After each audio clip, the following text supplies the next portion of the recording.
डरा के धमका के इन लोगों के शासन करने की 70 साल पुरानी राजनीति जो है वो योगी आदित्यनाथ ने तबाह कर दी है। योगी आदित्यनाथ ने मुसलमानों को सुरक्षा दी। यहाँ शिया सुन्नी फसाद हर छोटी छोटी बात पे हुआ करता था। शिया सुन्नी दंगे को ख़त्म कराया है योगी आदित्यनाथ ने। आज उनके आंखों में आंसू देख के हमारा तो समझ लिए सीना चौड़ा हो गया, क्योंकि खून के आंसू रुलाने में माहिर जो थे आजम खां, अपने जब शासनकाल में उन्होंने इतने अत्याचार इतने जुल्म किए। हमको खुद 6 महीने जेल कटवाई, हमारे रेस्टोरेंट्स को तोड़ा उन्होंने, हमारे साथ जितनी चीज़ें कर सकते थे। क्या हमारी गलती क्या थी कि हम भ्रष्टाचार के खिलाफ आवाज़ उठा रहे थे, भ्रष्टाचार के खिलाफ हमने आंदोलन किया था। उसकी सज़ा हमको ये दी गई थी कि हम पे 52 से ज़्यादा मुकदमे दर्ज कराए, जिसमें 18 से ज़्यादा संगीन धाराओं में, यहाँ तक कि आजम खां ने सारी हदें पार कर दी और उन्होंने हम पर राजद्रोह का मुकदमा भी लगवा दिया। राजद्रोह का मुकदमा जब मुझ पर लगा तो मैंने अदालत में साफ बात कही कि साहब, हमसे बड़ा राजद्रोही और आजम खां जो भारत माँ को डायन कहे, उससे बड़ा देशभक्त कौन हो सकता है। वो एक महाबदतमीज़ किस्म का आदमी है। उसकी ज़बान पे ना तो उनको कंट्रोल खुद को है, ना ही उनके साथ के लोगों को होता है। नमस्कार सर, आपका नाम क्या है? मेरा नाम शमील शमसी है और मैं वक्फ बचाओ आंदोलन का अध्यक्ष हूँ। तो आज जो अखिलेश यादव जी जिन लोगों को टिकट दे रहे हैं, चाहे वो आजम खां हो, उनको जेल से ही लड़ा रहे हैं और उनके बेटे आजकल रो रहे हैं मंचों पर ताकि उनको वोट मिल जाए, इसकी हकीकत क्या है आजम खां की? देखिए, ऐसा है कि आज उनके आंखों में आंसू देख के हमारा तो समझ लिए सीना चौड़ा हो गया, क्योंकि खून के आंसू रुलाने में माहिर जो थे आजम खां, अपने जब शासनकाल में उन्होंने इतने अत्याचार इतने जुल्म किए। आज कहा जा रहा है कि उनके ऊपर बकरी चोरी का इल्ज़ाम लगाया है सरकार ने, तो क्या वो मुकदमा सरकार के द्वारा लिखवाया हुआ है? वो मुकदमा खुद मुसलमानों की तरफ से लिखवाया है जिनके ऊपर अत्याचार वहाँ किया था रामपुर में। हमको खुद 6 महीने जेल कटवाई, हमारे रेस्टोरेंट्स को तोड़ा उन्होंने, हमारे साथ जितनी चीज़ें कर सकते थे। क्या हमारी गलती क्या थी कि हम भ्रष्टाचार के खिलाफ आवाज़ उठा रहे थे, भ्रष्टाचार के खिलाफ हमने आंदोलन किया था। उसकी सज़ा हमको ये दी गई थी कि हम पे 52 से ज़्यादा मुकदमे दर्ज कराए, जिसमें 18 से ज़्यादा संगीन धाराओं में, यहाँ तक कि आजम खां ने सारी हदें पार कर दी और उन्होंने हम पर राजद्रोह का मुकदमा भी लगवा दिया। राजद्रोह का मुकदमा जब मुझ पे लगा तो मैंने अदालत में साफ बात कही कि साहब, हमसे बड़ा राजद्रोही और आजम खां जो भारत माँ को डायन कहे, उससे बड़ा देशभक्त कौन हो सकता है। तो अदालत ने हमारी बात को सुना और उसके मुकदमे को खारिज कर दिया। उसके बाद हम रिहा हुए। लेकिन आज उनके आंखों में जो घड़ियाली आंसू हैं, ये घड़ियाली आंसू अभी के हैं, ये फिर आएंगे, फिर वैसे ही जालिम होंगे। इन्होंने सारे अत्याचार रामपुर के से लेकर लखनऊ तक के सब मुसलमानों पे किए थे। बकरी चोरी का मुकदमा जो उन पे लगा है, क्या सरकार या योगी जी ने लिखवाया मुकदमा?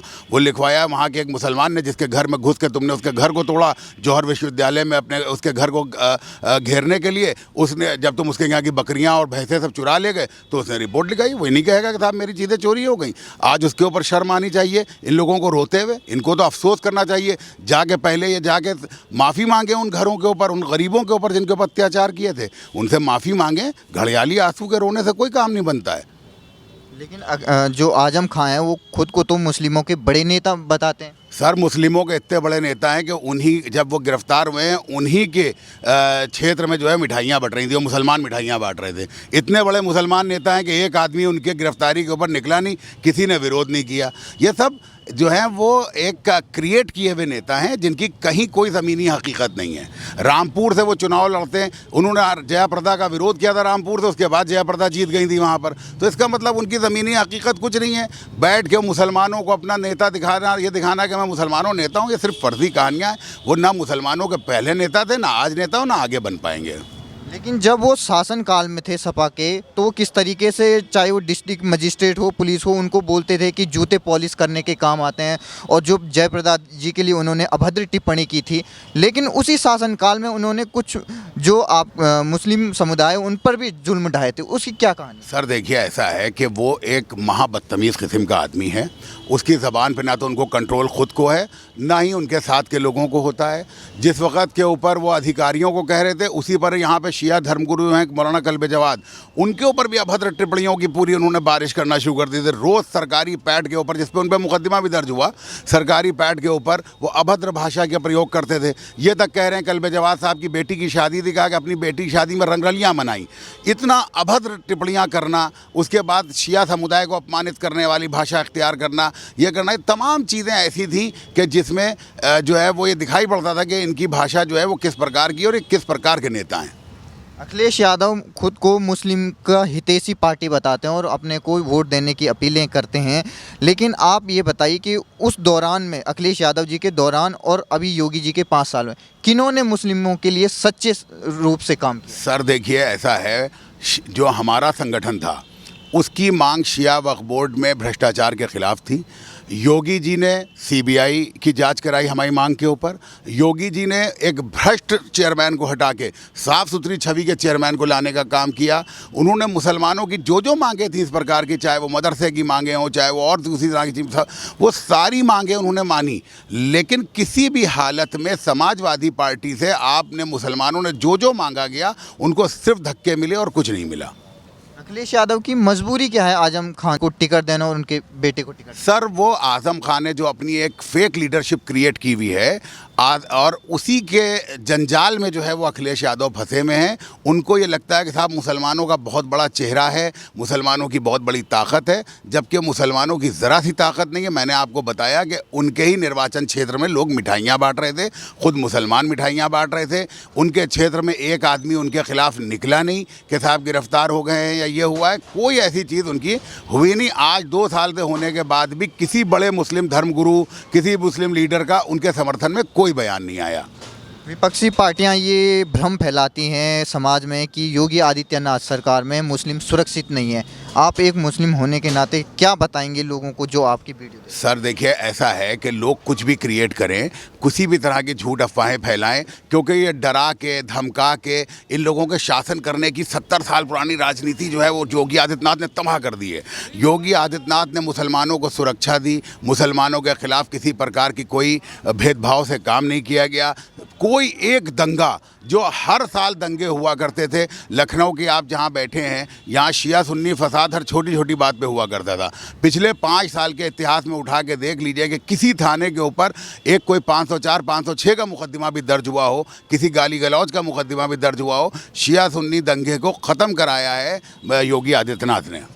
धन्यवाद सर। कई पार्टियां जो शामिल हुई हैं भारतीय जनता पार्टी में, उनका विलय हुआ है, उनका समर्थन हुआ संगठनों का, तो सर आप अपनी पार्टी के बारे में? हमारी पार्टी मानवतावादी समाज पार्टी है और विचारधारा इसकी है गरीबों की सेवा करना, मजदूरों की सेवा करना और जिनके साथ शोषण हो रहा है उनको उनकी बात को आगे बढ़ाना कि उनके साथ अन्याय जो हो रहा है वो गलत हो रहा है और हम लोग इसकी लड़ाई लड़ते हैं।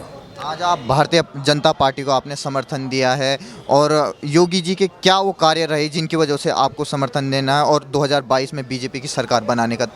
हमारे योगी जी का कार्यक्रम और जो सरकार इन्होंने चलाई बहुत अच्छी चलाई है।